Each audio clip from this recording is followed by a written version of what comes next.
ప్రకాశం బ్యారేజీ 68వ gate counter weight కు వరద ప్రవాహానికి బోటు కొట్టుకొచ్చి బలంగా తగలడంతో విరిగిపోయింది.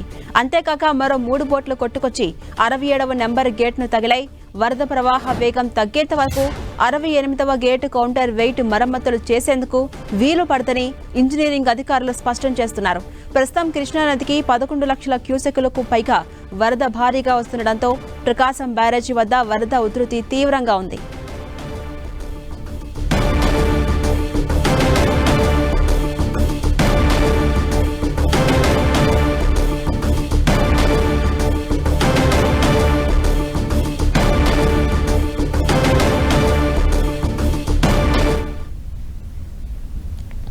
విజయవాడ ప్రకాశం బ్యారేజీ వద్ద పిల్లర్ డ్యామేజీకి సంబంధించి పూర్తి డీటెయిల్స్ మా ప్రతినిధి విజయ్ చంద్రన్ అందిస్తారు.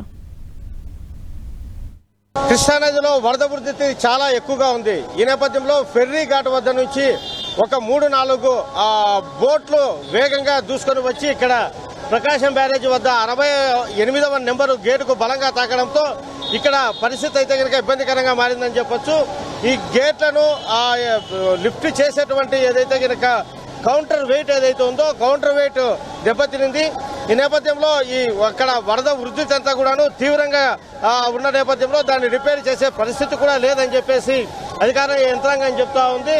అంతేకాకుండా 68వ నెంబరు గేట్ ఏదైతే ఉందో ఆ గేటును ఒక బోటు బలంగా తాకడంతో అక్కడ ఈ కౌంటర్ వెయిట్ ఉన్నటువంటి ఏదైతే ఉందో అది విరిగిపోయినటువంటి దృశ్యాలు మనం చూస్తా ఉన్నాం. ఇక్కడ మనము చూడొచ్చు, ఇక్కడ బోటు వచ్చి బలంగా ఇక్కడ ఈ గేట్ ను లిఫ్ట్ చేసేటువంటి లేకుంటే ఇంకా షడౌన్ చేసేటువంటి ఈ కౌంటర్ వెయిట్ ను బలంగా తాగడంతో ఇది పూర్తిగా విరిగిపోయింది. కాబట్టి దీన్ని ఇప్పుడు ప్రస్తుతం అయితే కనుక రిపేర్ చేసే పరిస్థితి కూడా ఏమాత్రం లేదు. దీంతో అధికార యంత్రాంగము అప్రమత్తం కావడం జరిగింది. దీన్ని రిపేర్ చేయాలంటే ఖచ్చితంగా వాటర్ ఫ్లో తగ్గాల్సి ఉంటుంది అని చెప్పేసి అధికార యంత్రాంగం చెప్తా ఉంది.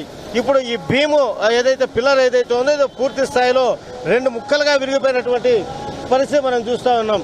ఇక్కడ దీనికి సంబంధించినటువంటి ఈ లిఫ్ట్ కు సంబంధించినటువంటి ఏదైతే ఉందో మామూలుగా లిఫ్ట్ ఏదైతే ఉంటుందో మన ఇళ్లకు లేదంటే షాపింగ్ కాంప్లెక్స్లకు పైగా అంతస్తులు వెళ్ళాలంటే కనుక లిఫ్ట్ ఏదైతే ఉంటుందో ఆ లిఫ్ట్ ను ఏ విధంగా ఆపరేట్ చేస్తారో అదే విధమైనటువంటి ఈ చైన్ అన్నమాట. దీని ఆధారంగానే ఈ కౌంటర్ వెయిట్ అంటారు దీన్ని. దీనికి సంబంధించినటువంటి ఈ చైన్ కనపడుతుంది కదా, ఈ చైన్ వర్క్ చేస్తుంది. కాబట్టి దీన్ని ఆపరేట్ చేయాలంటే ఖచ్చితంగా ఈ కౌంటర్ వెయిట్ అనేది ఉండి తీరాల్సిందే.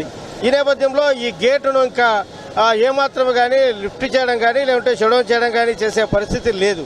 కాబట్టి దీన్ని పూర్తిగా వరదల ఉధృతి తగ్గిన తర్వాతనే దీన్ని రిపేర్ చేయాల్సి ఉంటుంది. ఇంకోటి అంతవరకు కూడాను ఇక్కడి నుంచి ఈ బోటును తొలగించే అవకాశం కూడా ప్రస్తుతంగా లేదని చెప్పొచ్చు. ఒక విధంగా ఈ బోటును ఒకసారి పరిశీలిస్తే ఈ బోటు అటువైపు తిరగబడి ఉన్నందువలన వచ్చేటువంటి వేగం ఏదైతే ఉందో దాన్ని కూడా ఈ బోటు ఆపగలుగుతా ఉంది. ఒకవేళ ఈ బోటు నిలువుగా ఉంటే అప్పుడు ఉధృతి మరింత వేగంగా ఉండి ఈ గేటుకు కూడా ఇబ్బందికర పరిస్థితి కనుక ఎదుర్కొనే అవకాశం ఉండేది. కాబట్టి ఒక విధంగా ఈ వాటర్ ఫ్లోను కూడా ఈ తిరగబడ్డ బోటు కొంచెం ఆపుతా ఉంది అని చెప్పొచ్చు. ఈ నేపథ్యంలో ప్రస్తుతానికైతే కనుక పెను ప్రమాదం అయితే ఏమీ లేదు. కానీ దీన్ని రిపేర్ చేయాలంటే కనుక ఖచ్చితంగా ఈ వాటర్ ఫ్లో తగ్గాల్సిందే అని చెప్పేసి అధికార యంత్రాంగం చెప్తా ఉన్నారు.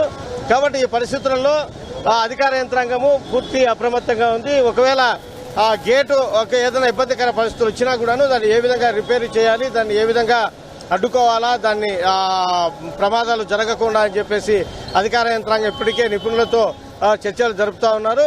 ప్రస్తుత పరిస్థితి చూస్తే కనుక కృష్ణానదిలో ఉధృతి అయితే కనుక చాలా వేగంగా ఉంది. ఈ ఉధృతి తగ్గేంత వరకు దీన్ని రిపేర్ చేసే అవకాశం అయితే కనుక లేదని చెప్పేసి అధికారులు స్పష్టం చేస్తా ఉన్నారు. కెమెరామెన్ సునీల్తో విజయ్ చంద్రన్, ప్రకాశం బ్యారేజ్ వద్ద నుంచి.